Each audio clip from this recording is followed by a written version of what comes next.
Ladies and gentlemen, how you doing? Good evening, good afternoon, good morning. I forgot to say which one it is first. Today's episode, I am wait. Before we start that, I am your host, Jose, and your other co-host right here is Joey. All right, and on this episode of the podcast, we're gonna talk about I literally have it. Movie based on schools. So you got your Ferris Bueller's out there, you got your Breakfast Clubs. What else is out there, Joey? We'll find out. But Oh, of before that course. starts, we need to talk about, hey Demon, how you doing, baby? What's good? Uh, before we start, we need to talk about what PlayStation has dropped this past week. Why does my camera look like? I literally just fixed my camera. I hate this camera. Oh, there you go. Okay. No, you're sliding. No, you're sliding. Okay, now it looks okay. We'll talk about the Wolverine video game that just came out. So, that Wolverine game. Graphics look beautiful. It's Insomniac. They're ballsy, but they're going to Yeah. do it. The last video game that we played before, and we were talking about it before the podcast, which was Wolverine's Origins. And I think I did play the Wolverine, not Wolverine, X-Men Last Stand.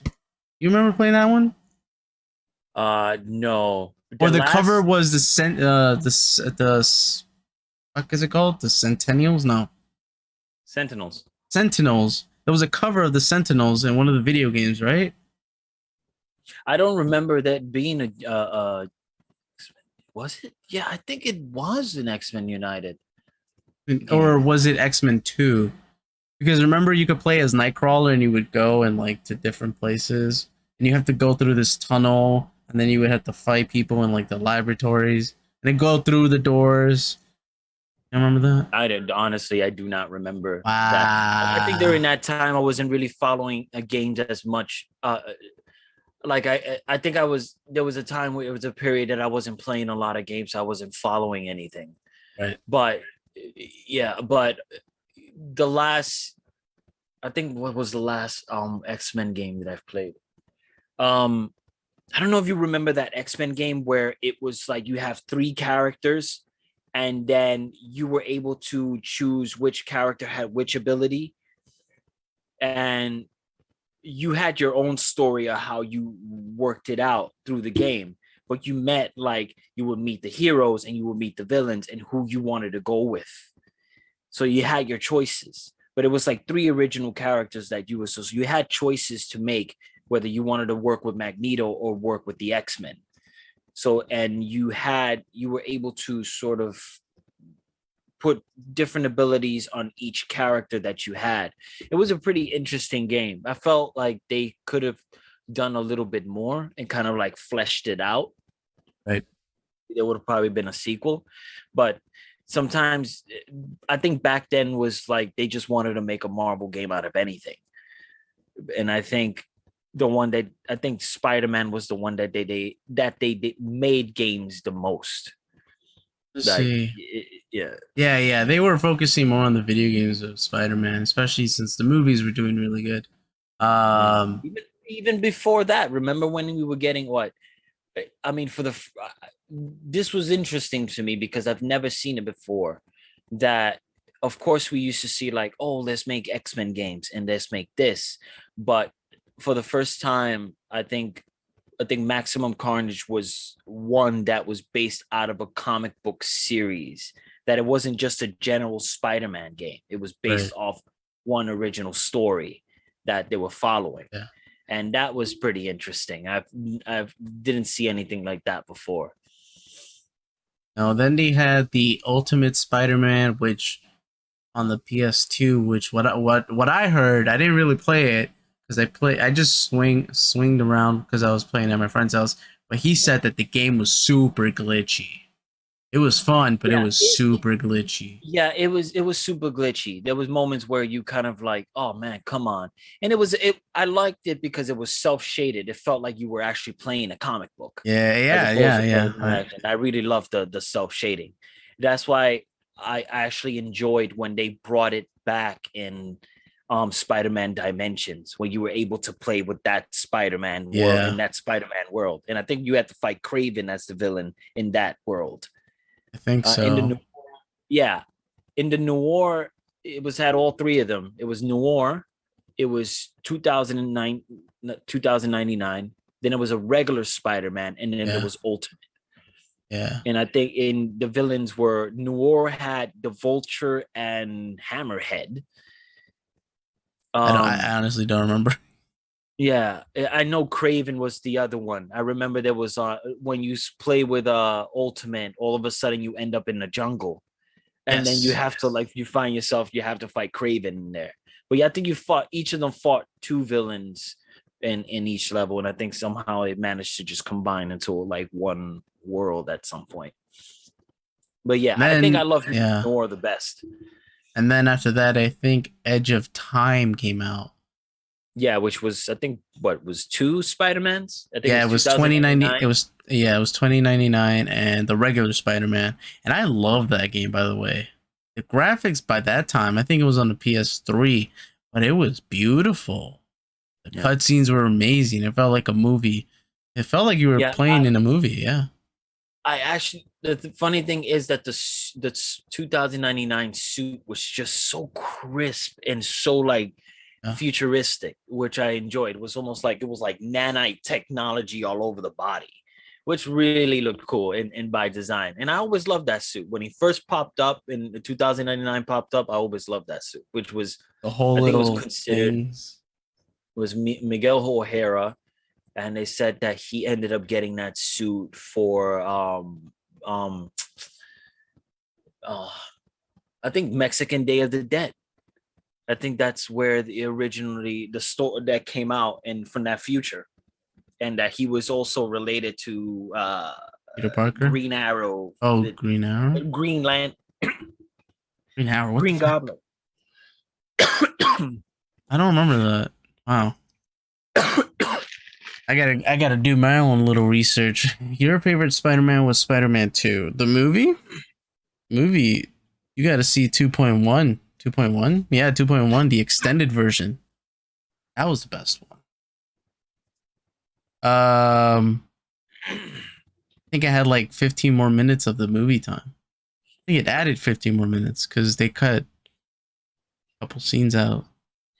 It kind of sucked for the people who damn my voice. Like, what a bitch. Yeah, I know. Stay thirsty, my friend. Is that drinking coffee?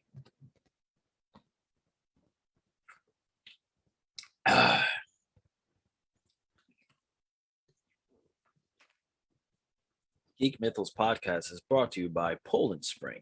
Let me stop. They'll probably kick us out quick. Like what? Maine will probably come after us. Warriors, be ready. What was it? What was I saying again? Oh yeah, you said you were gonna do your research. Oh, Spider-Man 2. Yeah. The thing I messed me up was I didn't get to see Spider-Man 2 in the theater, but a friend of mine ended up renting the game to play and told us the entire story. So we were blown away by the fact that this is how Norman Osborn, Harry Osborn finds out he's Spider-Man is when he's tied up on the sofa and he removes the mask and Oh, they show it in yeah. the game. And it was like, what's the point of seeing the movie if this is what is going to happen? It pissed me off because I didn't think that a game was gonna actually reveal that big secret. Yeah, yeah. Because that's a spoiler, but like a huge spoiler. Because sometimes games have a way of like giving you the whole story, but then including characters that are not in the movie to kind of like stretch out the game. I think part 3 had Mobius, the living vampire, in it as one of the villains. I think so. In the part 3 version of the Spider-Man movie, I think he was there as like a side villain. Yeah, so there was a lot of like, they always put a side villain in those in that Spider-Man series, just to kind of like stretch it out and try to add more to it. I think I didn't know that. I Rhino. don't remember that. Which one? Rhino was in one of them. I think it was in Spider-Man 2. There was something else. I think it was a gigantic It was robot. what's his fucking name? Mysterio. Mysterio was in one of these because you have to Yeah, they go into his always. house and then he gets you into like this game thing that you're supposed to do, and then that's where you face him. But I just don't remember if that was the second one or that was the first or the third one. I think it's the second one. Yeah, they always included like extra villains into the series and the stuff from the movies. And they had Like, Black Cat in the second one too. yeah, I think she was in there too. Yeah. Second one was the best one. The second one brought up so many characters, man. Yeah, Yeah, yeah, yeah. You had to go and face Mysterio in Madison Square Garden. And that's where you had to do that jumping thing on the little fucking thing. Fucking, what's it called? Like the moving fucking squares. wait, And it then you would wasn't have to. Madison Square Garden. It was That the was. Statue of Liberty. No, no, no, no. That's at the end. There was like Oh, certain parts that you had to do. Yeah, and I then know there at was the one. end you would have to go to Statue of Liberty, but you would have to swing on the things, or I think you would have to jump on the little fucking tower thingies, floating Mm, yeah, landscapes. but And then you would have to take the bus. I mean, then you would have to jump on a boat, and the boat guy will just drop you off back in the city. those were Yeah, fun guys. So like, I always wanted to explore the city, so I always try to see, hey, can I get to the Statue of Liberty on my own without having to be like part of the level? yeah. And it You was have to always jump really exciting. high. You would have to jump really high to get onto one boat, and if you missed that boat by an inch, because it was a certain part of the boat that you would have to jump on in order to get back to the Statue of Liberty. But if you jumped too much to the left or jumped too much to the right, you would end up back in the water and just end up back in the city. And then there was what was another game, that the one Spider-Man game that was great was Web of Shadows. I love Spider-Man Web of Shadows And I think that's because where you were able, Wolverine comes out, right? yeah, and you fight Wolverine because and then he ends up getting the Venom suit. So he's like Yes. this huge monster just coming at you, and you have to go fight him like one on one to beat him. But technically, he was still little freaking symbiotes who will pop up while you're trying to fight Wolverine too, which made it even freaking hard. But I never got like the endings, like like Me how neither. you in certain game had achievements. There was only 2 achievements I needed left just to beat that part. And it was like, choose this, make this choice, and you will get this ending, or make this choice. And I was like, what am I doing wrong? Like, there's the one where he kills freaking Eddie in in the he ends up killing Eddie in the end if you choose it. Like, Ah. I'm not gonna. No, it's not. It's not. I know you. I know you miss me. I know. I miss you too. I miss you too, Demon. I miss playing with you. I don't miss me carrying you all the time in COD, but that's another story for another time. Um. Yes, I do remember that game. I think Deadpool pulls up too. No, No, it was Wolverine, uh, or was it Blaze? Vulture. Vulture pops up because you could actually choose him as your teammate. Wolverine pops up. You could use him as a teammate. I think Rhino pops up, and you could also use him as a teammate.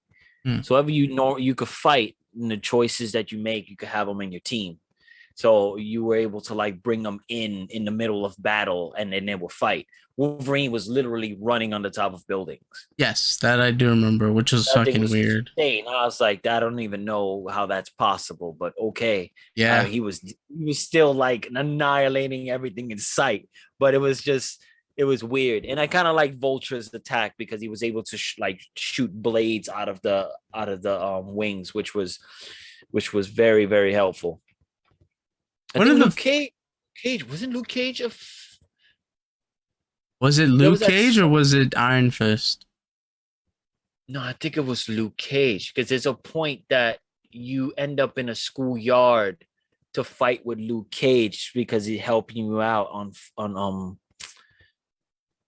like fighting like hand to hand, like I don't sort of training. remember. I think he Mm, pops up at some point.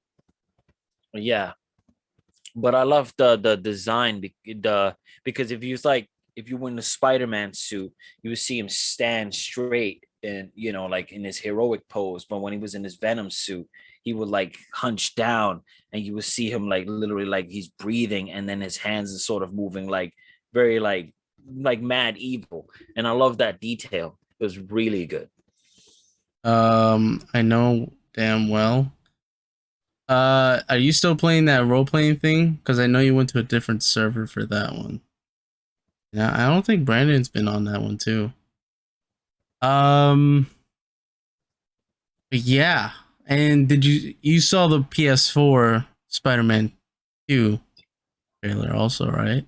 Oh man, Oh my god! beautiful. First of all, the new suit that they get, not the new suit that Peter gets, the new suit that Miles gets, beautiful, Yeah. beautiful. The freaking the whole trailer was beautiful. I think that was Craven talking though, right? Yeah, everybody's saying that it was actually Craven that was having that he was giving that speech. It did sound like Craven, yeah, having One that hundred Russian percent. accent. Yeah. But but though it could have been Craven, it could have also been Chameleon. Yeah, I just thought about that Uh, because maybe it could be Craven. I wouldn't be surprised, but that's one character we never really get to see get fleshed out in the Spider-Man universe or have never been used in the Spider-Man universe. in the And the funny thing games, is, yeah, in the games, he's never been like he ever popped up. Not even I don't even he popped up what 2 episodes in the Fox 5 Spider-Man cartoon. Like he only popped up a few times. I've seen Craven more, and they're both. And I found out I didn't even know this. They're cousins. what? Yeah, I did not know they were cousins. I just found out they were cousins. Just now, it's like I didn't know Chameleon and Craven are cousins. Which that's why I kept when I thought about it, say it could be Craven, but imagine how amazing it would be if they finally bring Chameleon and well, as one of the characters. You just gave me a video to do tomorrow, my guy. Oh Thank you man, very. I didn't even know until now. And right now, Probably get shit on because it's probably Craven, but still, yeah, video no, real. I wouldn't be surprised, and I would love to see. I would like to know who they would use as sort of that facade to play Craven. I would like to know who they would use. That would be cool. Yeah, I mean the only here's the thing. I haven't even read much about Chameleon, but the only reason why I know him is from the '90s Superman. Whoa, '90s Spider-Man uh cartoon And you because know he what's popped up a funny? lot You know what's funny? That was the first villain Spider-Man fought. in that cartoon or in No, general. in the comic books, that was his first. Oh, When Spider-Man first premiered, no, not first premiered in the first issue of Amazing Fantasy, when in I believe in the first issue of Spider-Man when he got out of the Amazing Fantasy and they ended up getting his own Spider-Man series. right. Chameleon was the main villain. Wow. Yeah. They should do that. They should do that. Oh, by the way, there was an Easter egg on the Wolverine trailer. On when you see the wide shot of Logan sitting by the bar, there's a license plate on the right side and it says Hulk 181 or something like that. That's the first issue that he appears in the Hulk comics. Nice. That's Yeah, pretty yeah, cool. yeah, yeah. Oh man. No, I went to my homies and we have a full sessions now, and I run my own stuff and dispensaries. Damn, bro, that was a huge. That took a while to even get into the server, and then have to do your ID, your license, and all that stuff for that server, and then I get kicked out. And I'm like, bro, I was working, man. I can't like talk to you, all of you at the same time, all the damn time. I was like, whatever. I don't care anymore. I'm done with RP. You really gotta take that seriously, man. I don't have time for that. I haven't even been on in a while. I think last time was when I was streaming the Spider-Man game again. Started streaming the Spider-Man game, the Miles Morales. I'm trying to beat the Ultimate because I got 100% on the regular one. But when you Yeah. do the new game, you don't get your upgrades transferred over. You have to start What? off from the beginning. I was like, what was the point of this then? Unless I did Mm. something wrong, but then again, I don't know. Was I gonna go with that? Yeah, I love that Miles Morales game. Oh yeah. I'm I sad that guess they didn't give any more DLCs though. yeah. I think they just wanted to do this to sort of to bring out his character and then so all of a sudden kind of sink into the Spider-Man 2 series. I think this, I think that's what they were trying to do. Right. I mean, I feel like they kind of made it too fast.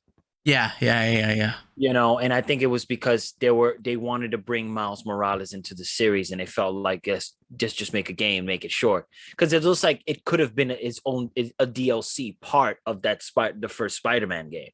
It was not much of it wasn't a long game, but it sort of brought in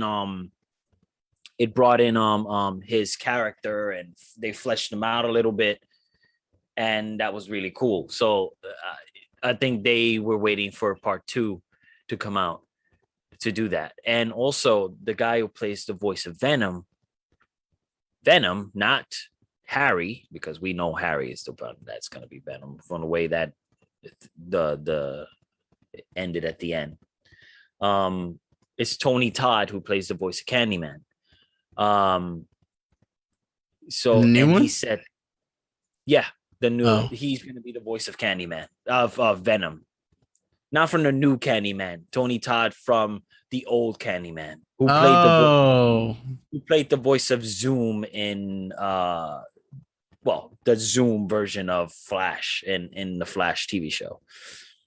He always had that deep voice. He was also in a single Final Destination movie for some strange reason, as the caretaker or so yeah, he said that the reason it's taking this, it's going to take long, and why is it comes out in 2023, is because it's going to be a very long and like out there game. So I guess he has a lot of voiceover work that he has to do, and that's why they're waiting that long for it to come out. But I guess my thing is probably because they're working on other stuff, and I'm probably working on Wolverine as well.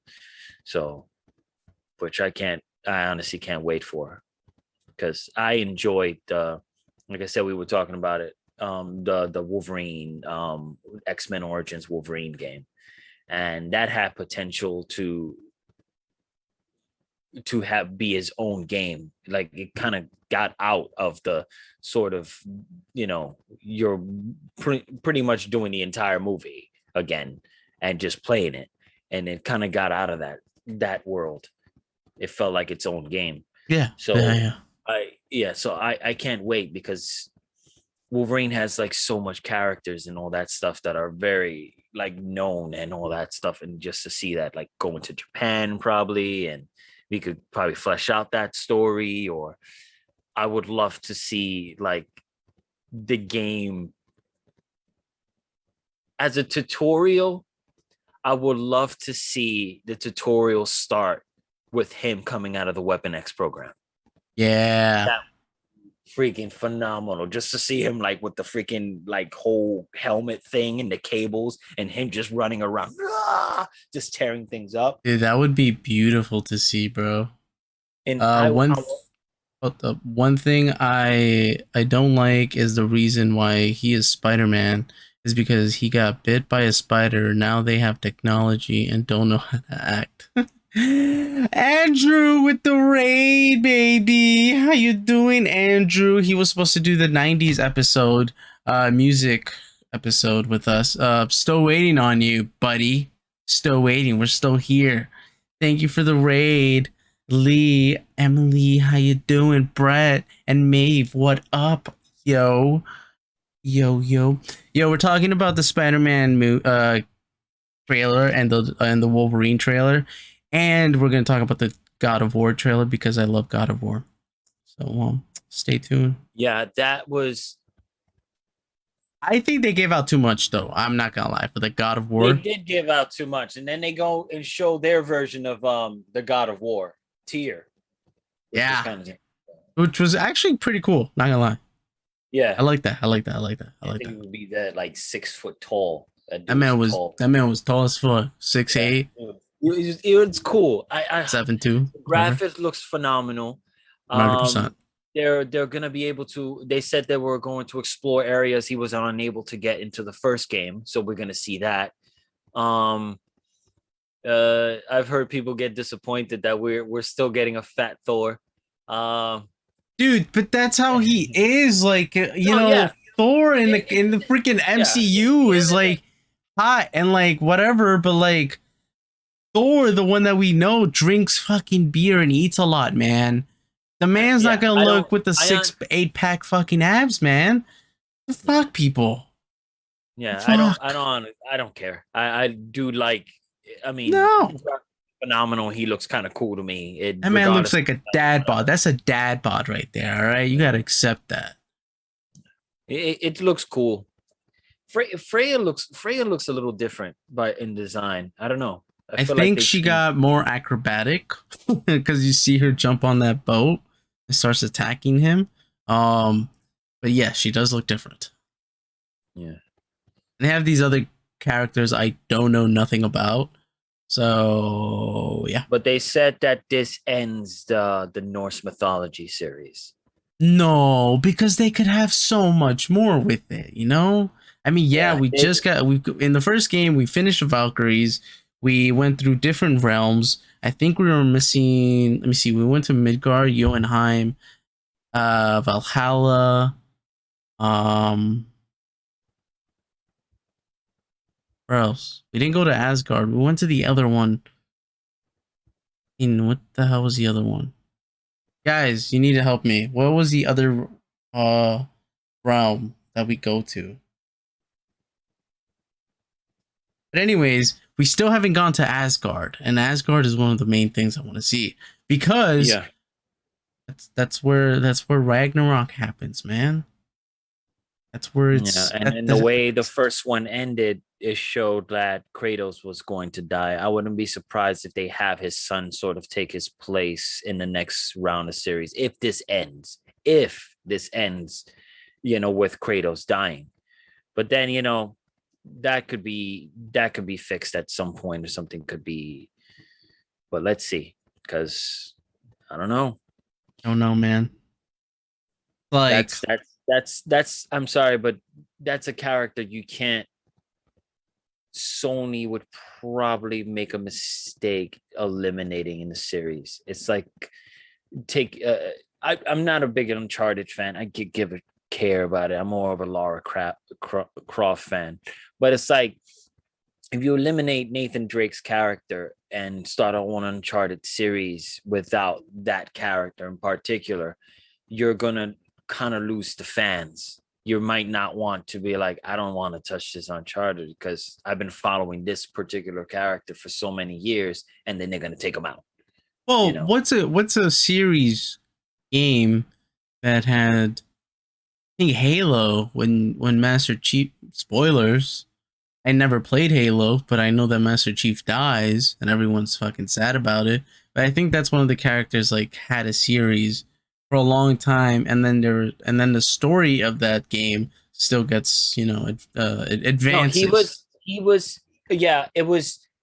I believe they were killing him when in part 3 there was this last, and then they made a Halo 4 and they brought him back out. He was in a cryogenesis, Oh, okay, okay. and he came back out. But yeah, it was one of those things where people didn't. It was caught by surprise because of, I guess, how part 3 ended. People were Right. sort of like taken back by it. So when part 4 came out, it was like, holy crap. I think also it's kind of like Assassin's Creed as well. I mean, the series is great, but I feel Yeah, like there's another one. it kind of lost its luster as soon as it kind of got out of the uh of that character. Ezio Auditore. Yeah, Enzio, but no, but this character in particular, the one that's the human, the one that goes into the into Oh, the Desmond Miles. yeah, Desmond. Once they removed kind of Desmond, then we weren't getting enough of, like, we started like losing that Yeah, atmosphere. They started like bringing other characters into the series. They started changing it a little bit, and it kind of like went out. It bothers me when certain games kind of like, oh, people are starting to like this type of game. Let's make this game into that now, right. and then they kind of change it up. You Yeah. know, it became Assassin's Creed became a sort of like RPG, Western RPG feel now, instead of like the way it was when Part Two came out. Because everybody enjoyed Part Two. When Oh, you play Part One and when 100%. you play Part Two is a difference. But then all of a sudden it just went somewhere else at some point. People still play it and people enjoy it, but Dude, I mean, people, Revelations was great. I think Brotherhood yeah, was good.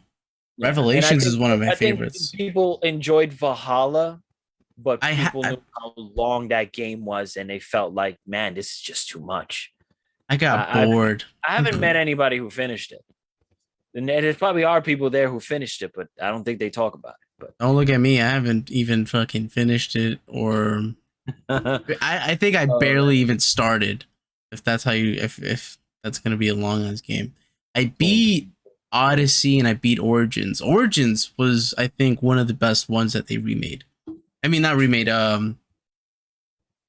Recently came out. That's really good. Mm. And then I would say Odyssey would be okay too. But Origins to me was one of my favorites. Next I think my to I think my second, last one was Black Flag, the last Assassin's Creed that I played was Assassin's Creed 3 with but the Native the Native American. American. Yeah, yeah. Yeah, I loved the way he moved. He was yeah, just yeah. moving like He was he one was with like, nature. You know what I'm saying? yeah, and I felt like he was it was his moves were very sensitive when you moved it like the controller. Like you Yeah, were able to like, I felt like sometimes Enzio was a little stiff in when you moved them compared to how you moved the Native American character. So when I was trying, like when I went back to it, going into Enzio after I played part three, I started feeling that, like, I feel like it was a little bit stiff. Like if they right. had Enzio move the way he moved, it would have been, every single of those games would have been like top notch, like very, very perfect. But as story wise, compared to part three and the rest of them, the Enzio stories were like top notch and well written. Yeah, 100. And I love percent this character. It's just his accent, the way he kind of presented himself, the way when he killed, he always had that like speech and stuff like that. It was like beautiful. And the graph in the area and being in Italy or in Rome and all that stuff was very, very nice. Just come in with the That, blade, the hidden blade. yeah, Requeste e pace. And yeah, he just lays him there or her there. And then they yeah, always have that little monologue right before they die. And the screen goes into white and it's hazy. It's like yeah. synchronizing. What is your hate for Tony Stark, man? I don't get it. What's your hate for Tony Stark? Have you been watching What If?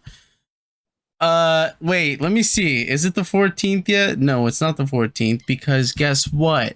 Maven isn't back, or is Maven back? So y'all can see What If. I'm not talking about What If because this guy still hasn't seen What If or Titans. But I'm trying to make him watch Stargirl. I love Stargirl. I'm getting into Stargirl, man. All right, getting into Oh, Stargirl, guys. what we What at was now? We spoke about God of War. And we saw where we could a lot of the the characters. other one was Old Republic remake. I never played it, Yes, but yes, that beautiful video that you see. Oh my god, the graphics look nice. I wanted to see yeah. It's what. the remake. Yeah. Oh, It's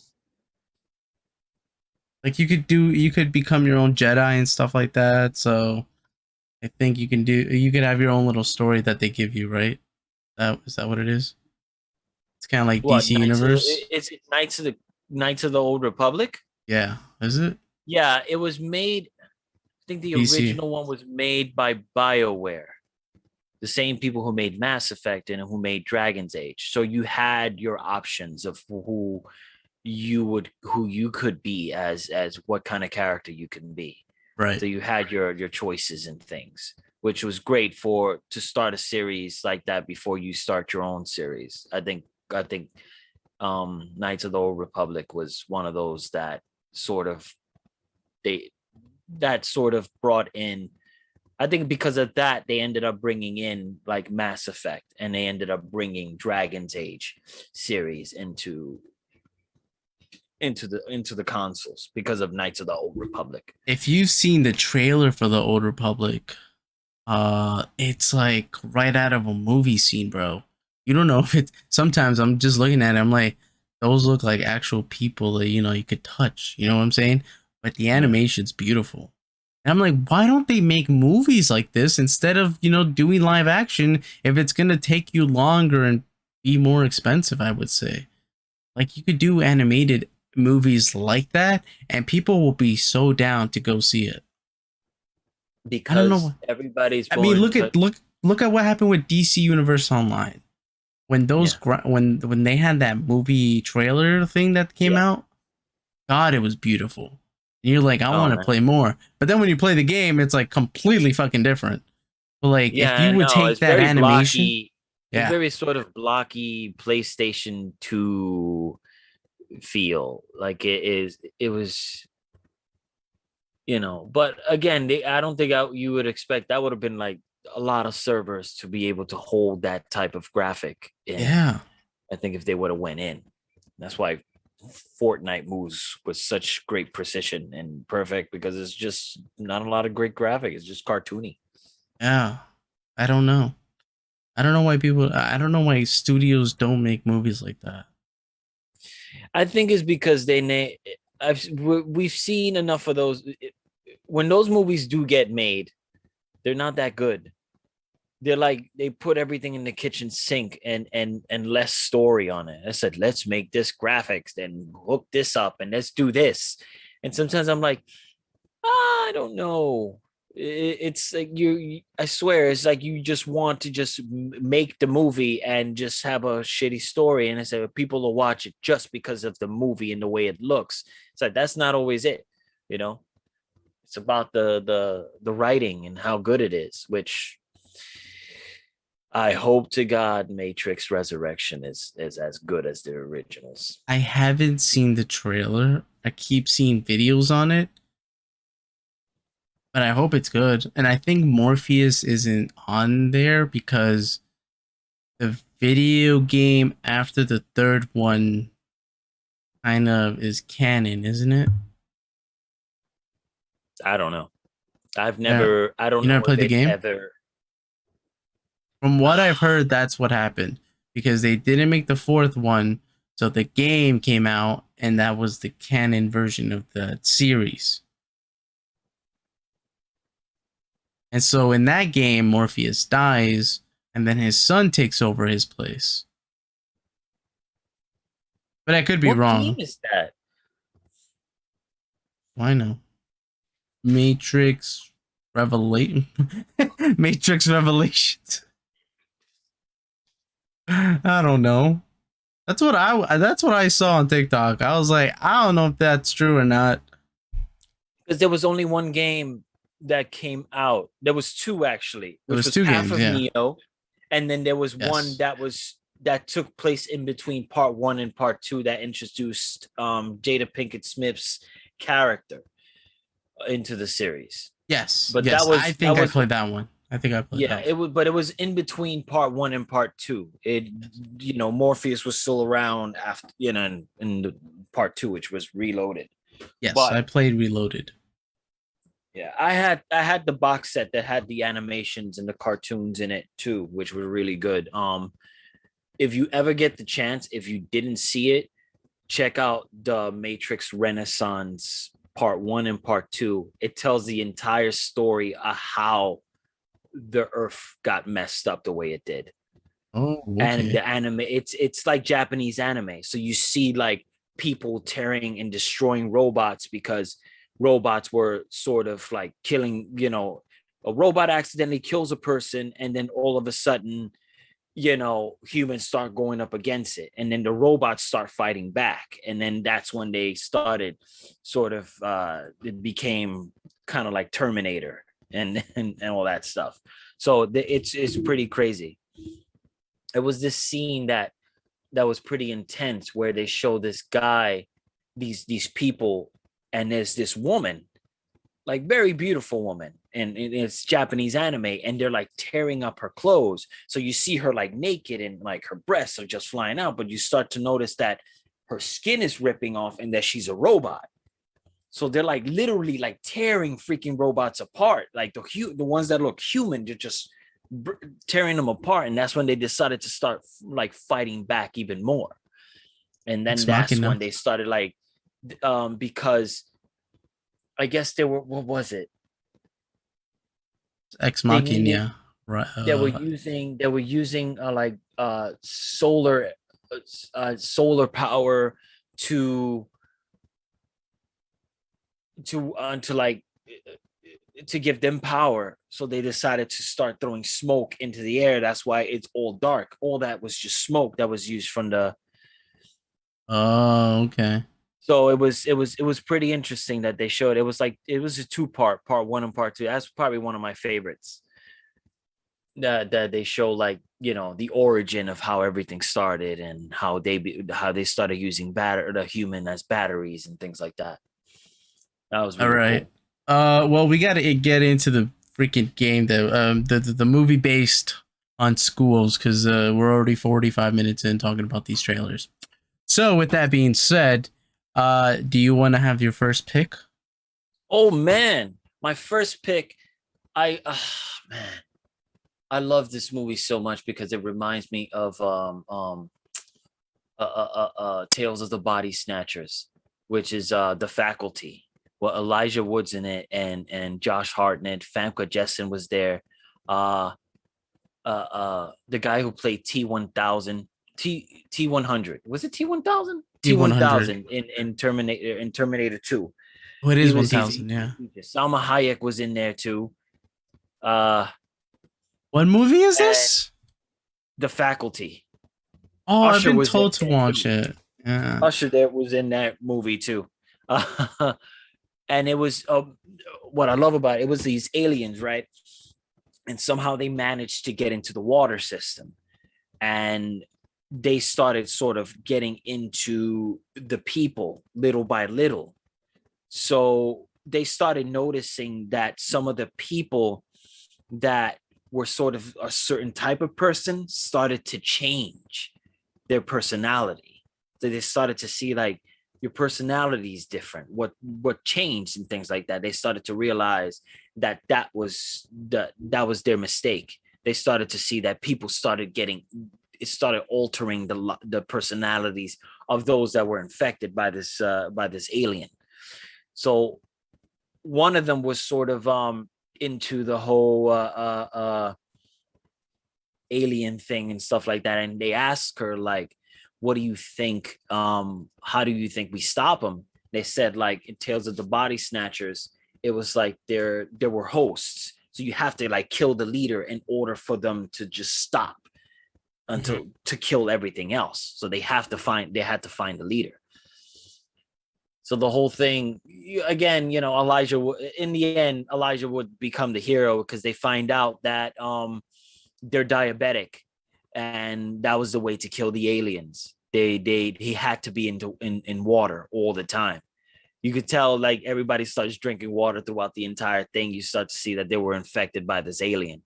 Then they realized that they're diabetic, so they started getting affected by the caffeine it's pretty cool like the way Wow. they do it. And one of the dialogues that I enjoyed was that I love from that movie that I remember was that would aliens come to Earth and blow it up Independence Day style, or would they go through the back door? So they were saying that it's better to go in secret, the aliens, in order to start affecting everybody around the world instead of going freaking all like showy and then bringing freaking lasers and destroying the planet.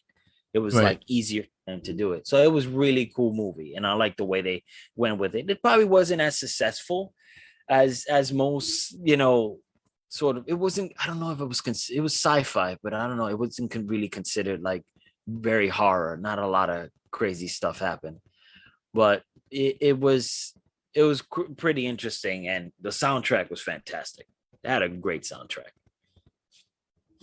Is it raining? Oh, it is raining. I think I hear thunder. That's why I'm like, what the fuck? Is it raining? Is it pouring? Okay, so my pick, because I haven't seen that movie, but I was told to watch it, is going to be Sky High. Ooh, I love Sky High. Dude, Sky High, I think it was in the same time that Smallville was on.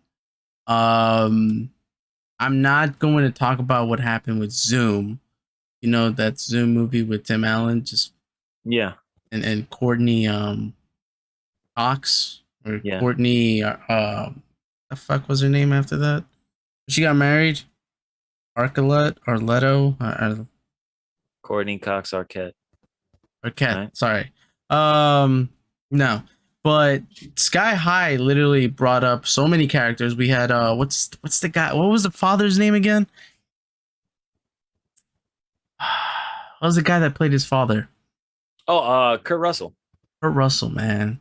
You have Kurt Russell, and then you had his wife, the actress. She passed away a couple days. I think about a year or two ago. Cancer, right? It's fucking sad. And you have the main villain that's now Huntress.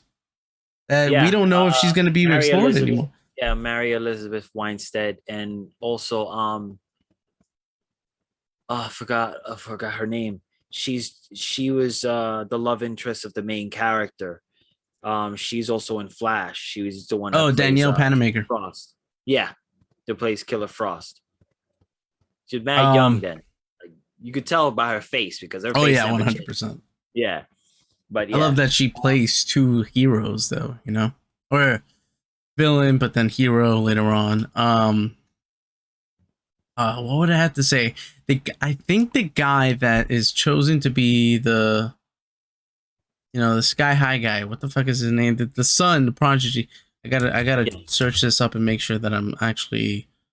I guessed. Because if I'm right, then he's in the other movie that I like.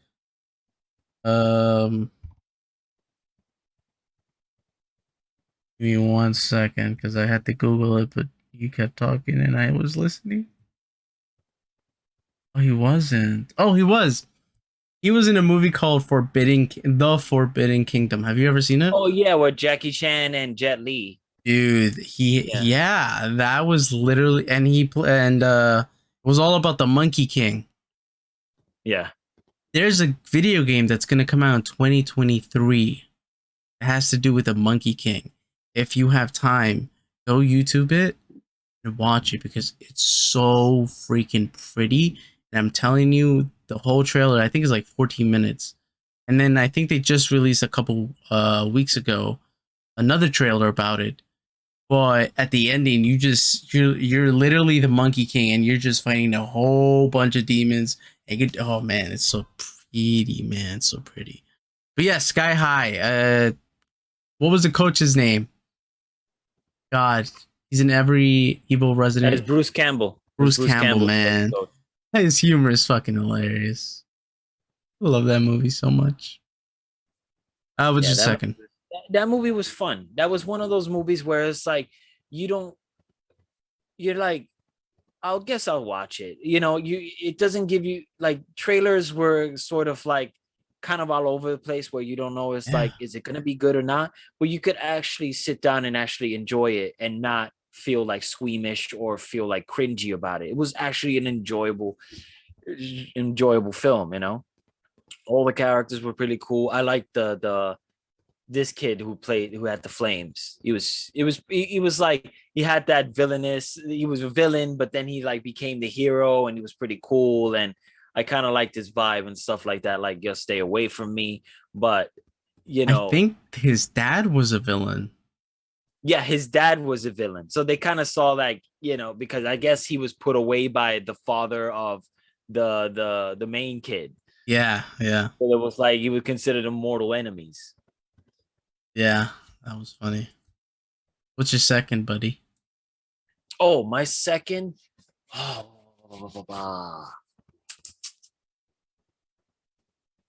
I know. I can't. I'm gonna leave Breakfast Club for the end because I'm not rating these, but Breakfast Club is in there. One school. Man, it was in the tip of my tongue, and I was gonna bring it out. School movie. Crap. I can't remember which one I was gonna bring out, but I know when you were talking about yours, Sky High, I ended up having it in my head, like well, if I can't remember, I'm gonna bring out Better Off Dead with John Cusack back in the 80s. It was just a funny ass movie. It's just like it has that overreacting feel of like had his moments kind of like a Naked Gun, Yeah. where it was like overreact. But Better Off Dead was such a funny movie, man. Like it like he lost the whole thing is just him. He lost his relationship, like his girl broke up with him, and he was so obsessed with her. Mm-hmm. And then all of a sudden he spends in the entire film trying to kill himself, and it's like he doesn't succeed at all. And eventually he ends up falling in love with a foreign exchange student, and that was like, Oh. Yeah, and yeah. in the end it's like, I like this. This is really cool. Like but John Cusack always made those films where you just like you can't help but like love his character. He's like the underdog that's trying to get the girl and usually fails, but he ends up, getting like the right one in the end anyway. And I love that movie. My third one, I think I've seen. I know I've seen that one, but I don't remember who's in it other than the main guy. I always call him Serendipity guy. Cusack. Young Cusack, yeah. Yeah. My girl would say that she would probably want to say She's All That. Movie She's All That with Freddie Prinze Jr. and Rachel Leigh. And I had that Kiss Me song every time she walked down the stairs. God, I'm in love with her. Still, she looks beautiful still. But I would say 10 Things I Hate About You would be one of my favorites. Oh, of course, man. That would that one is oh man. It literally it just makes me miss Heath Ledger. 100%. Just watching that movie. Oh my gosh. I really thought though the first time I ever seen that movie that they were brothers. Joseph Gordon-Levitt and Heath Ledger. It's the eyes. It kind of had that Yeah, it was the eyes. It's the Definitely eyes. the eyes. It's the eyes. Yeah. I remember when they casted Joseph Gordon-Levitt, and they were talking about, he's gonna be cast, and it was like saying, oh, he could play the Joker. He'll probably take his place. Maybe they're gonna bring him back. And they're like, I doubt they're gonna do that. I doubt Christopher Nolan is gonna disrespect what Heath Ledger did. And I could see why anybody would think that, because there's sort of a similarity in the way his face is compared. But I was like, nah, that's not gonna happen. That would be total disrespect for the character. Yeah. But yeah, I do. Oh man, yeah. I love the It's scene. so good to be you. I love the scene when he's telling Heath Ledger's character, like, I'm not gonna proceed on trying to get her. I can't. I don't want to. It's just there's no like he wanted to give up. And I love when Heath Ledger's character comes on and says, "Don't let anybody tell you that you can't have what you want." And that totally like set him off. And the other scene was when he's in the car with the girl that he wants to get with, and he says, "Have you always been this selfish?" Like he tells her off, and then she sort of like kind of like shuts up and realizes that, oh my God, I'm like selfish. Like he puts her in her place, and I guess that's when she starts to see interest like in him, because it's for the first time I think if that a guy actually put her in a position where she's starting to realize what kind of person she really is and who she doesn't want to be. And oh my God, we could actually get into the like psychological sense and the philosophy of that film without seeing it as some stupid teenage film. Like there's more to it than just because it's supposed to be the reason that they use Shakespeare a lot in that thing. It's supposed to be the story of Taming of the Shrew, of the Shakespeare's Taming of the Shrew, where a woman who's kind of like extreme, they want her to get married because she's the oldest, and in order for the young one to get married, the oldest one has to get married, but she's difficult to tame. And so they bring somebody there to try to tame her, to try to get her to sort of like, get married in order for, her younger sister to get married, because it's like the oldest has to get married first before the younger. Yeah. So that's what 10 Things I Hate About You is about. They got Heath Ledger's character to go to Julia Stiles' character in order for his sister to get into a relationship. Interesting. Yeah. So that's why they use Shakespeare a lot in the entire movie, is because they're based off the Taming of the Shrew of 10 Things I Hate About You. Wow, interesting. Wow, I did not know that. Even another movie, damn, I can't remember. It was a movie. It was I'll tell you probably later. It'll probably pop up to me. So I saw a video and somebody said, "Am I stretching or not?" But they did a comparison of Heath Ledger when he's dancing and singing that song in the bleachers, and then Joaquin Phoenix dancing. They almost have the exact same moves. Oh no, I've seen it too. There's a very good similarity there. There is. Oh man, it's almost kind of scary. A lot of people said that it was stretching. I was like, yeah, but I kind of see it. Yeah, I know, and it's side by side. It's just too good, and the thing is, it's like, no pun intended. Yeah, it was side by side, and when they put it, it's like it's almost downright accurate to the T. It was good. I actually like. Oh, that's pretty interesting, But even paid his respects. Joaquin Phoenix paid his respects to Heath Ledger for that character when he won that award. There was this one. This off the topic, but getting into Joaquin Phoenix, this one that he wins an award and he paying his respects to Christian Bale. It's like and I think it's because he won an award for the Joker. So for some strange reason, he went after Christian Bale. And it said, Christian, and it's like, I love you, man. Every time you go on a set, it's like you bring your characters out and you do so well. And it's just amazing, But can you do me a favor? Can you at least suck for once? Like, just do bad. Just do something terrible for once. Like, it was just so funny. Like the way he said, everybody was just clapping out how funny that was. Oh man. What was you already said them film? You said what? Yeah, you brought up a lot of. You said She's All That and 10 Things I Hate About You. Unless you said She's All That for Your Girl. Yes. Yeah. But I would say 10 things I hate about you. Uh, okay, the one that I couldn't bring to say was the girl next door. Oh, but Email her who's when she finds out when he finds out that the girl next door was a former porn star, and so his friends is mm, trying to get him to get laid and trying to do stuff.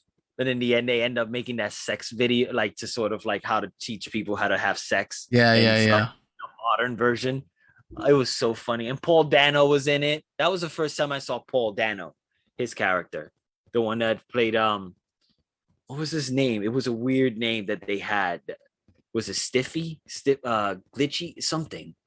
But at the end, he has like the mask because they didn't want to see his face.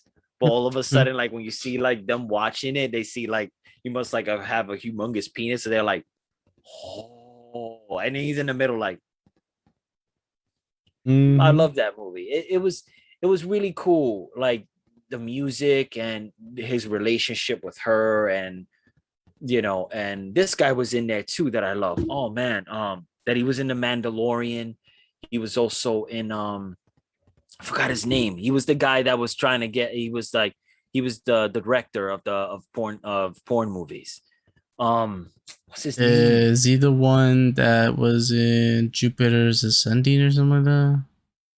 Not Jupiter's Ascending. Jupiter's Legacy?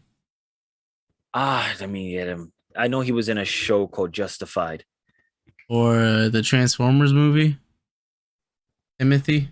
No, no, you're confusing him. It's Timothy Oliphant, but I think you're confusing him with the other guy because they even tell each other that they get confused by each other. Uh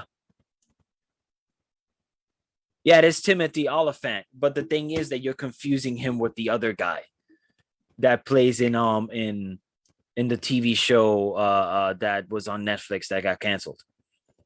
Oh, I don't know. The Emil Hirsch?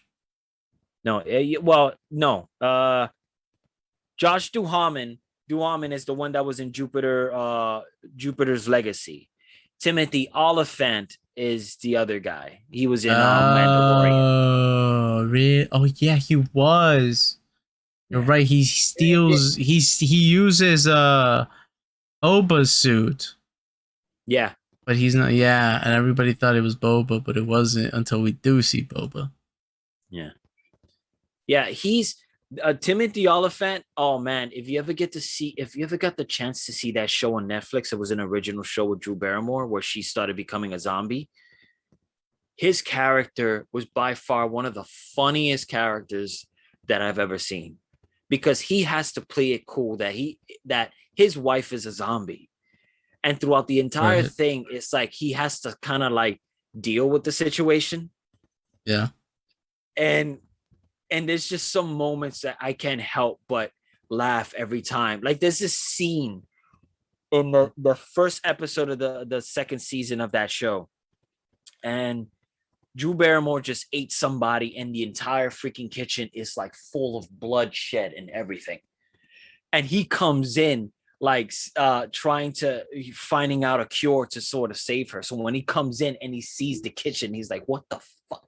He goes like that, and then he's like, "What happened here?" And I said, "Well, some guy came in here, and she's like, she's like trying to tell him, explain to him, and he was trying to attack our daughter, and I bit him, and then this all happened."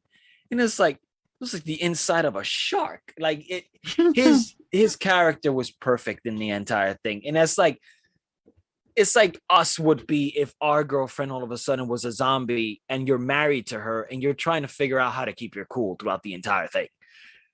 But it's like in there, it's like it's throughout the whole thing he has to kind of suck it up and deal with the fact that his wife is a zombie, and it's like he's married to her and he loves her, so it's like I got to put up with it and shit. And but I kind of hated that the show got canceled, but then I could tell why. There's a moments there that's like I could see why it got canceled. It got weird all of a sudden. But uh, if you see the first season, it was like hilarious. Oh my god. all right. Well, Teenage movie. What's your next one?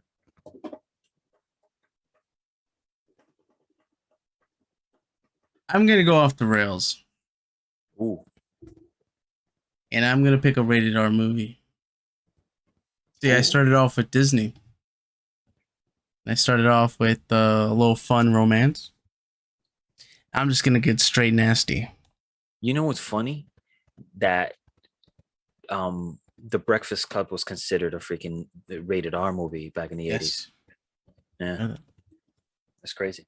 I'm gonna go off, and that movie should be rated PG-13 or maybe PG compared to this movie.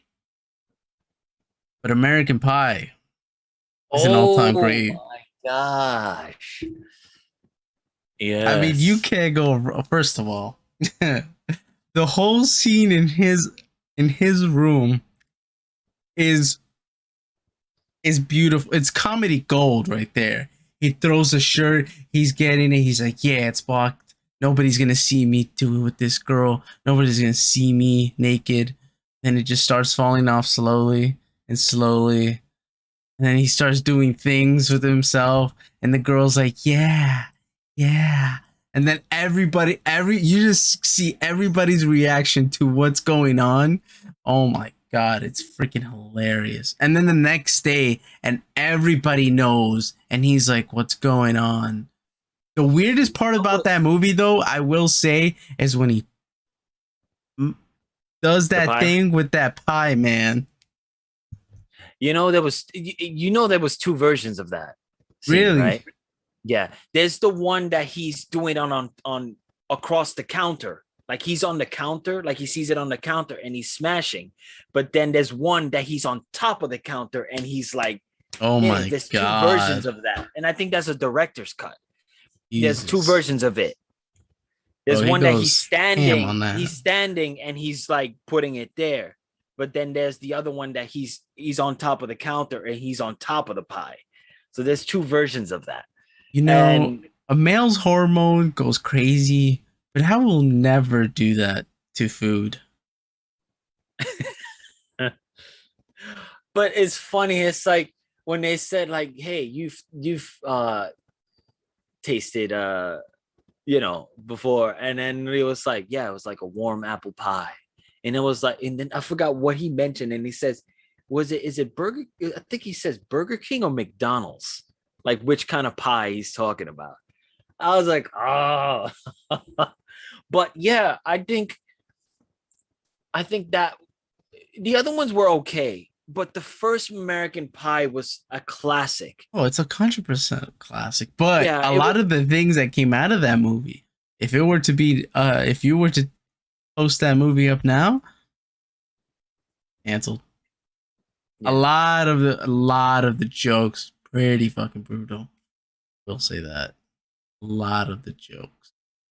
yeah. And it's so funny. And the dad, oh, what's his fucking name? Who's his dad again? The actor. Something Levy, something Levy. I forgot it. He's still doing. Uh, I think he's doing a show right now in Apple TV. And Stifler's mom, man. yeah.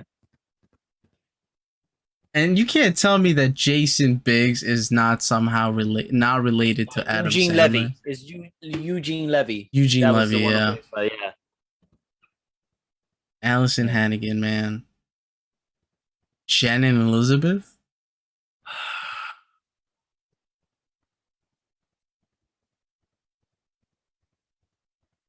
Silence. Yeah, let's just keep it to ourselves. Anyways, with that being said, what's yours? Uh, hmm. I think Ferris Bueller's Day Off. Mm-hmm. Yeah. I always enjoyed the hell out of that movie. Oh yeah. It's just the idea, and though it most of it did take place, some of it in school because the principal was like hunting him down, and most of it was outside and he was cutting class. But in the end of the day, I kind of consider it as one of those school films like to watch, and oh man, it's just his character when he spoke to the screen, when he looked at the screen when certain things were happening, like he was just, it was perfect. And and I always enjoyed not only Ferris's character but his friend's character. I felt like there was moments where if I dealt with the situation, like there was a situation that he was dealing with, whereas like he didn't know what to do with himself, whether he had to get up from bed and deal with all these things, and he didn't have the motivation and all these things like that. And there was Yeah. moments where I felt that sort of energy that he had. But you know, though Ferris Bueller was sort of like in some way he was a little bit evil through like you were like he's a bad influence, but Oh, I 100%. This man yeah, hacked but the school system to change yeah. his grade. I was like, I want to learn how to do that. I love when he was like using the what was it, the flute or the trumpet, and it was like I Mm, never had a lesson. never And had then this.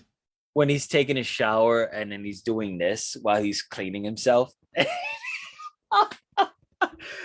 those scenes were just priceless. It's just awesome. Oh man.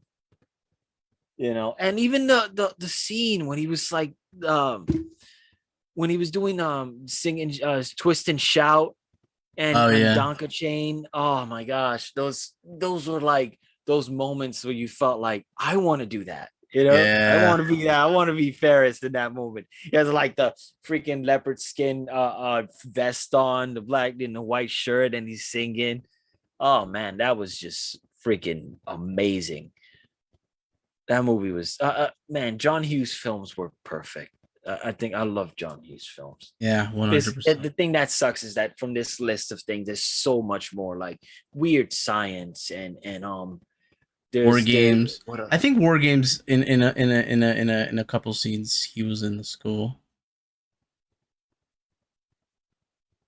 I mean, there was some scenes that because he was like going to school and he was doing all this stuff. Um, all right, I got two more movies. I don't even know how many we just mentioned. Did we I mention I don't remember. what you got? Because I have a couple more. Yeah, I want to say Easy A, but to be honest with you, I don't remember most of the movie. Oh my god, I love Easy A. I have that.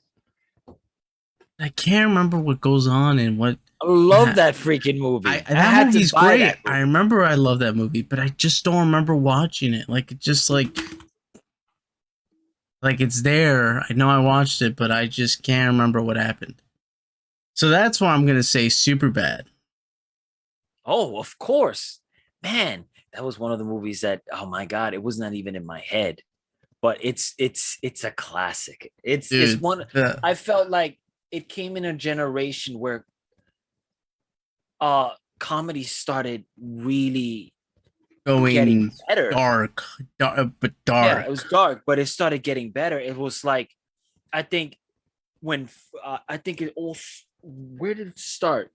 Did it start? I think 40-Year-Old Virgin, then Wedding Crashers. We started getting super bad. We started like it's like the Judd Apatow started kind of like bringing that crazy genre in of comedy, and it was like smart and freaking genius, and it was like a lot of things that we didn't even hear about that we were Yeah. just laughing about, and it was just so good. Oh my gosh.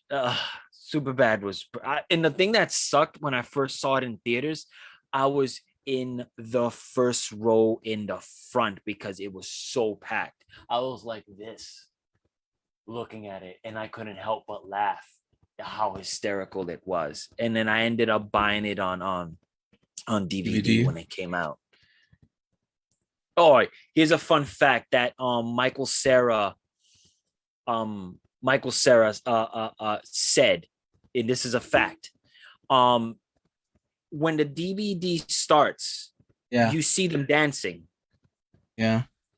You see them dancing. Michael Sarah is doing a dance when the DVD starts, where it says start option, and whatever.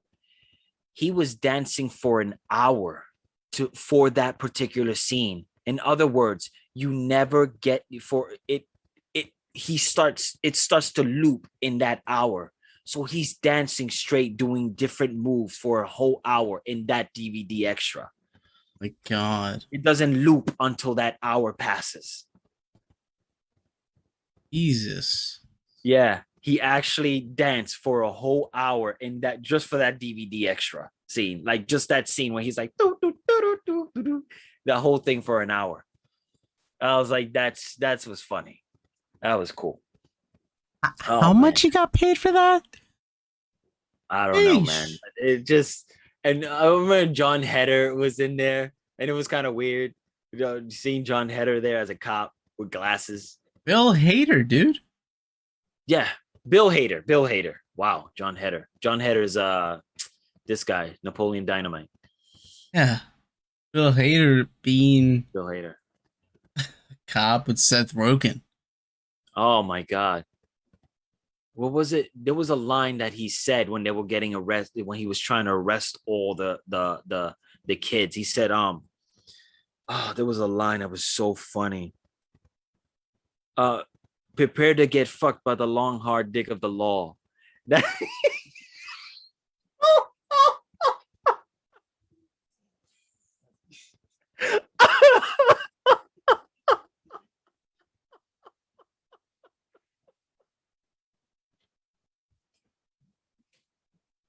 that line was just when I heard him say that, it was just hilarious. Oh my god. Oh. And just hearing Seth Rogen say it, it was just priceless. It was just amazing. Oh my god. It was just genius. And it all of Michael Cera's moments were funny and awkward as hell. Like it was so good that I cringed. Like it made me cringe. Like, oh my god, he's embarrassing himself. Like I wanted to be in that moment. Like, dude, I don't want to look at your face. Like that scene when he accidentally like tries to hit her shoulder, but punches her in the boob, and it's just that awkward quietness. Like, Oh yeah. Yeah, you just and he's like just there for a good minute. And when he leaves, he's like, bye. And he's like running really fast out of through the hole. what really got to me was that Jonah Hill's character reminded me of one of my best friends, Adam Tavares. Oh, I just said his name. Well, it's okay. Nobody's using it. Hopefully. But see, Adam always talked about dicks. I don't know why. I don't want to know why, but he always did. But when Jonah Hill in that scene, well, not him, but his character drawing penises, dude.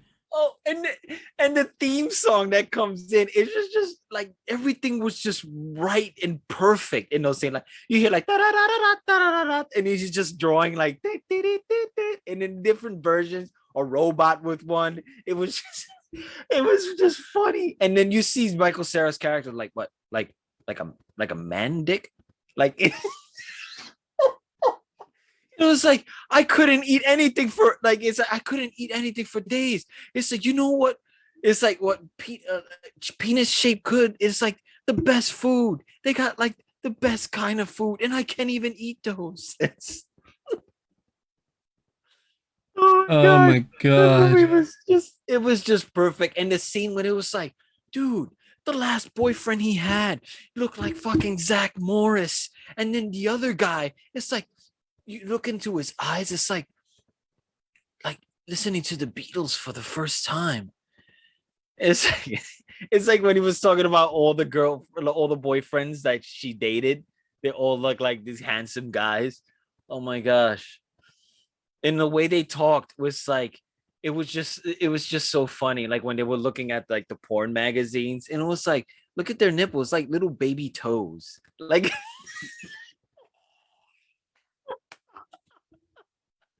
oh my god, I gotta see that movie again. It's just like just to get back into it. It's just Yeah. so funny. Yeah. I Oh gotta see that man. again. Been a Ah, while. I wanted to see it with my girl, but we got to see American Pie, so I was like totally okay with it. yeah. Oh my god. That movie is just priceless. Like every single character that popped up in there.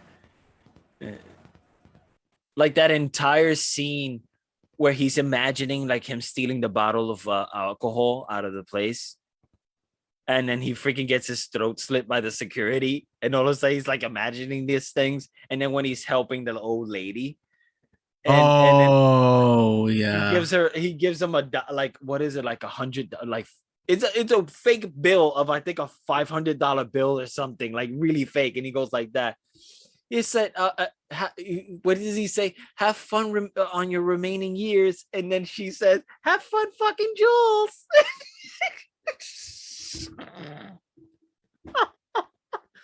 Oh, man. Let's get back to this. Oh, man. I got to see that movie. Oh, again. Oh, man. All right. It's going to be a downer of how much laugh that we got. Breakfast Club. Eh, Oh, that whole eh, entire movie took place in a school, and the thing about the entire film is that somehow we were able to relate to at least one of those characters, or at yeah. least two of them, or certain parts of those characters in particular had certain similarities. It was easy to relate to one of those characters. Oh, and and we got to know some of those characters too in our own personal life, like Judd Nelson's character, or Emilio Estevez's character, or Anthony Michael Hall's character, all of them, Ali Sheedy, Molly Ringwald, and all these characters had some of the similarities. Like we've liked one of them, or we had a crush on one of them in school. We always had that princess that we wanted to go out with, but you know because if we were the Anthony Michael Halls of that school, there was always like, the and then it was well written, that entire speech at the end, and the music, Don't You Forget About Me, was just downright perfect for that entire film.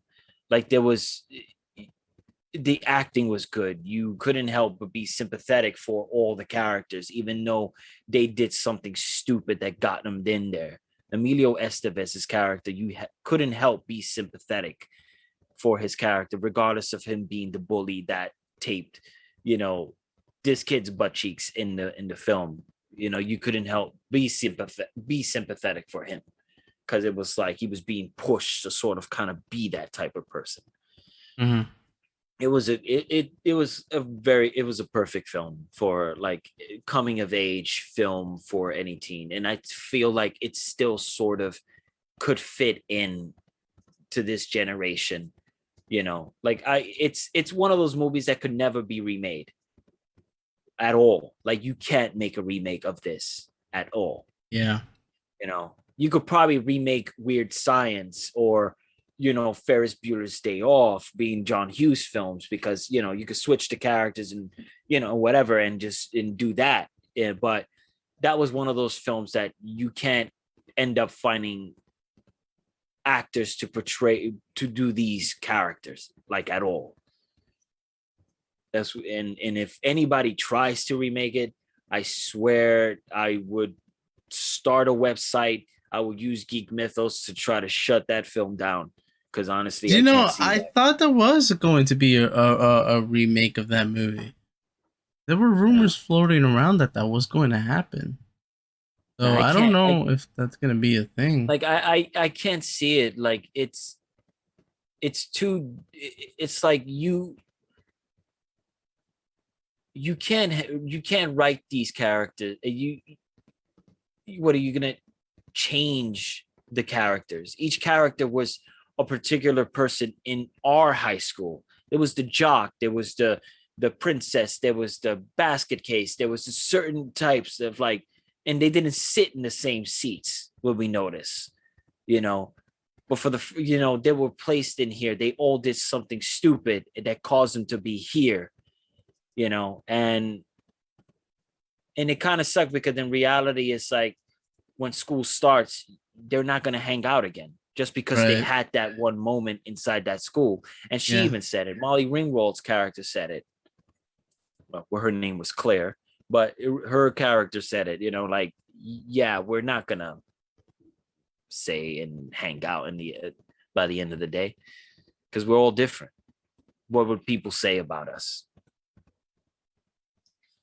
Yeah. Trying to think what would be my next one. I think that I would see. I want to say Dead Poet Society, but would you consider holy crap, what's the movie's name again? Go Will Hunting. Good Will Hunting, a school movie? Because I would say so. Because he does work in the university. He does find out. At some point, he is placed in a school to sort of, Yeah. solve equations. Yeah, there. I have to say yes. Yeah, it's sort of yeah, it's definitely, I feel like it's a school film. Then I will say Good Will Hunting. Yeah. That movie fucking broke me. I say Yeah. broke me. I mean, There's I'm people, pretty sure it broke a lot of people. there's a lot of people that still talk about Robert Williams' performance. Just recently, I think Minnie Driver, who played the love interest of Matt Damon's love interest in the film, was talking about that particular moment in the park, like how he was able to make everybody laugh on the set and be able to sit down on that bench and make make everybody get emotional. It's kind of crazy that he, terrible what happened to him. And I mean, that's part of like the one of my favorite lines. That whole scene in the bench area is like still as one of his greatest monologues, next to the one that he said in the movie Jack at the end of the film. Like he always has a monologue which really takes you in, and you can't help but just like tear up, because he knows how to Bring hit it that back point. home. Yeah. Yeah. And I think, in all the other scenes that he was just great. But that bench scene is always that memorable scene that you can't help but sort of look. You don't even get to see Matt Damon's face as much. You only get to see Robert Williams' face when he's giving that monologue. Like, it Yeah. stays on him.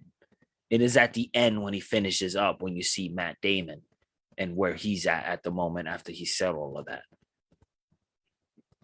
But yeah, I think it's yeah, it's perfect too, right there, as I think for a school film. All right. Do you have your last one?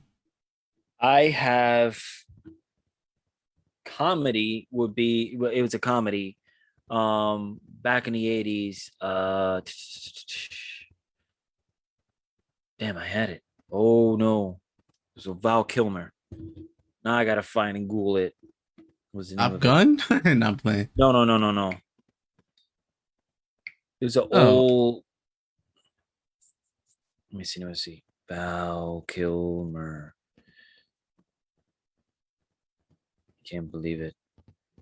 You're supposed to know all these things. Kiss Kiss Bang Bang. I forgot he was in that.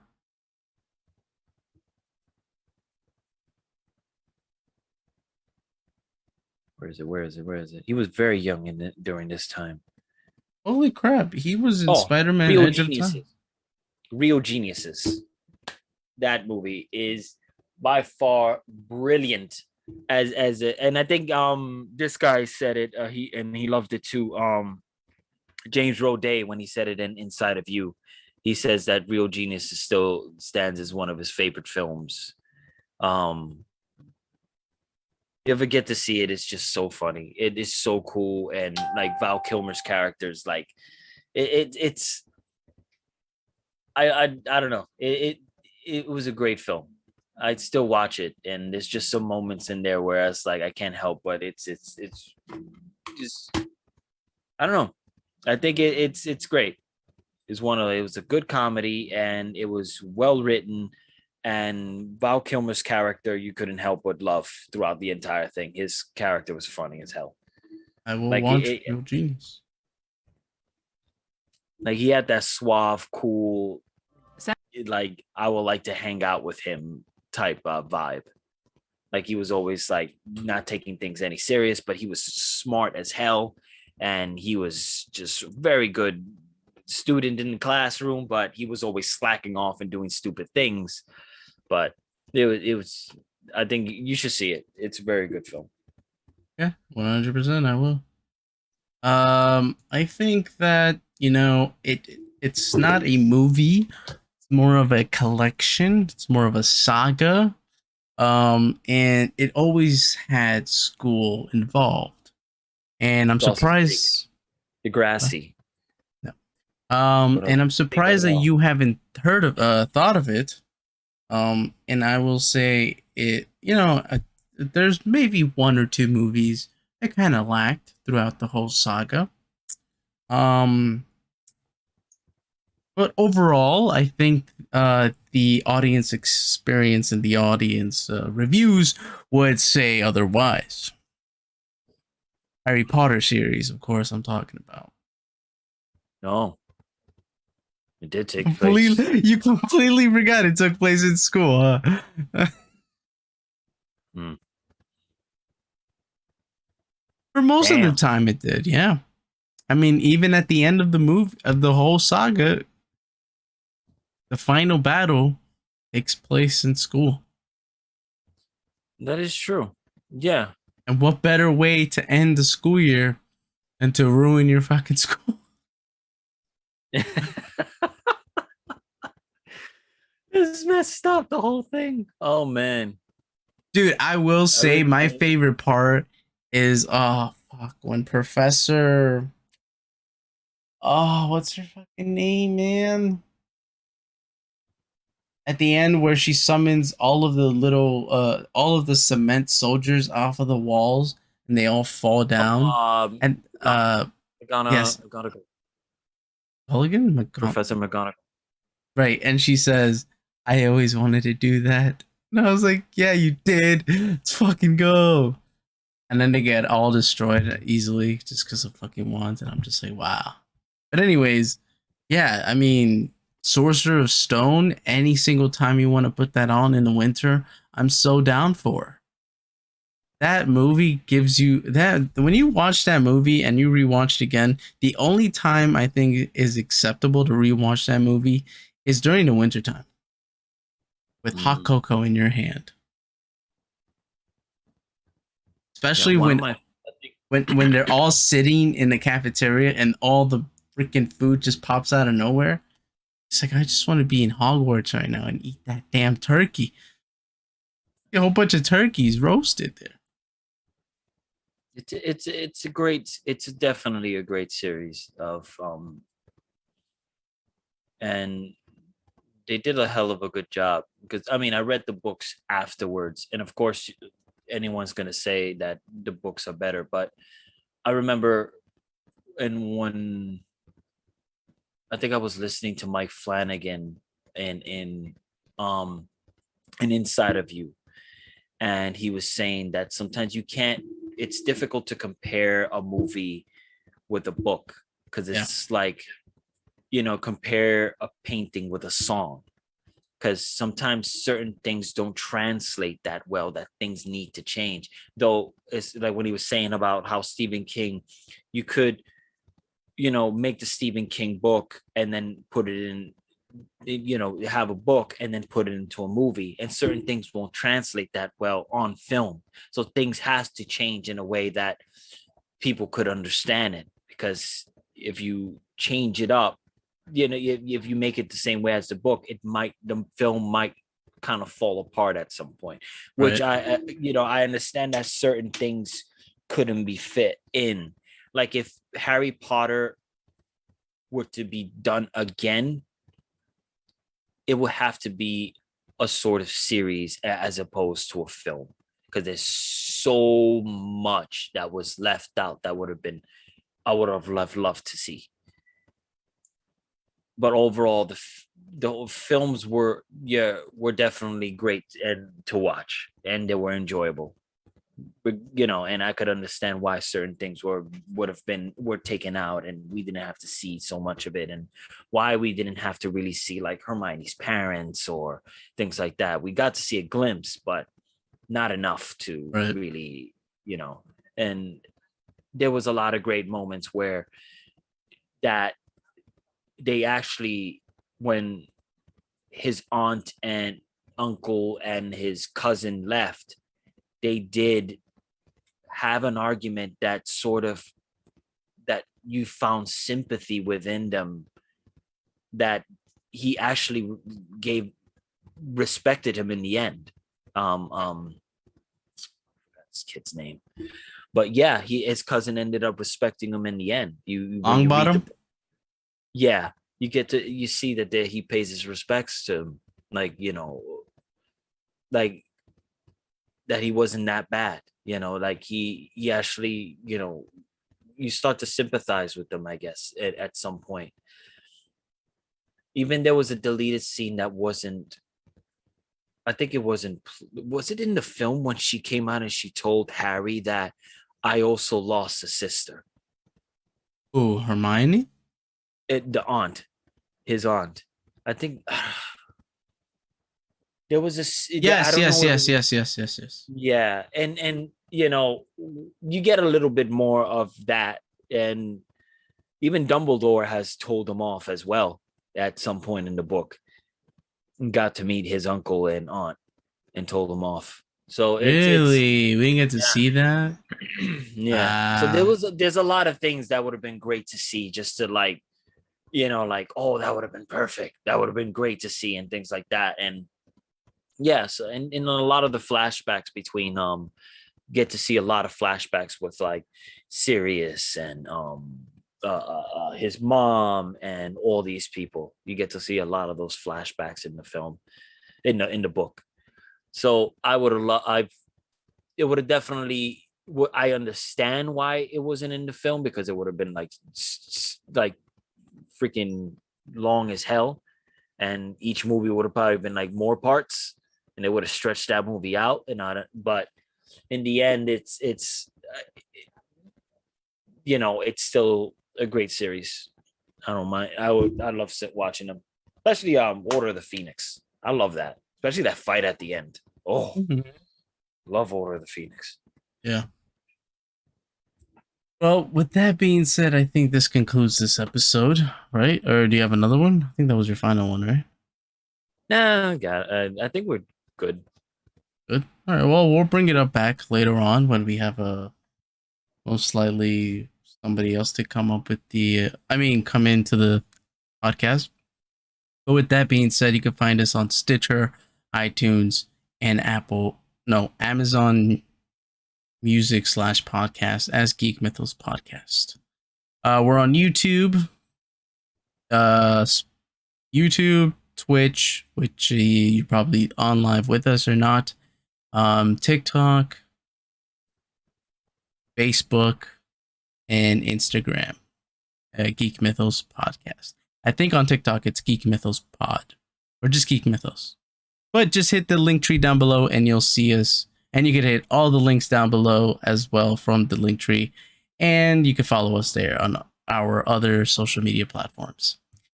This is Jose and Joey, and we'll see you next time, Geek Gods. Have a good one. Bye.